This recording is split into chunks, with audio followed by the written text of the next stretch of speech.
দীঘায় জগন্নাথ মন্দিরের পর রাজ্যের মুখ্যমন্ত্রী মমতা বন্দ্যোপাধ্যায় ঘোষণা করেছেন যে নিউ টাউনে দুর্গাঙ্গন এবং শিলিগুড়ির কাছে মহাকাল মন্দিরের জন্য রাজ্য সরকার জায়গা অ্যালট করবে।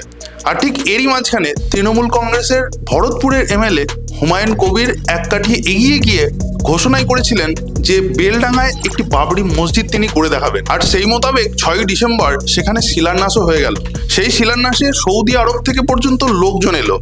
বিগত লোকসভা নির্বাচনে 70-30-এর গল্প দিয়ে ভাগীরথী নদীতে ভাসিয়ে দেওয়ার গল্পকেও তৃণমূল কংগ্রেস খুব গুরুত্ব সঙ্গে নেয়নি এবং তখনও হুমায়ুন কবিরকে খোলা ছুট দেওয়া হয়েছিল। কিন্তু বিগত কয়েকদিনে কি এমন ঘটলো যে হুমায়ুন কবিরকে দল থেকে বহিষ্কার করতে হলো? কিন্তু বাংলার মানুষ এখনো কনফিউজড, এই হুমায়ুন কবির কার হয়ে অ্যাকচুয়ালি কাজটা করছে।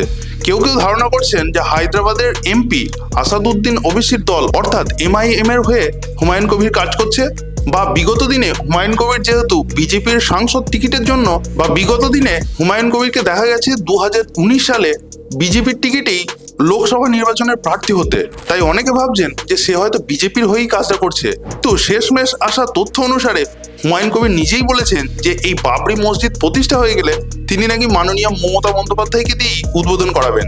তাই শেষের সম্ভাবনাটা ফেলেও দেওয়া যাচ্ছে না, হয়তো তারই দল তাকে বহিষ্কার করে এই কাজটি সম্পন্ন করার জন্য করতে পাঠিয়েছে। আপনাদের কি মতামত অবশ্যই আমার কমেন্ট বক্সে জানাতে পারেন।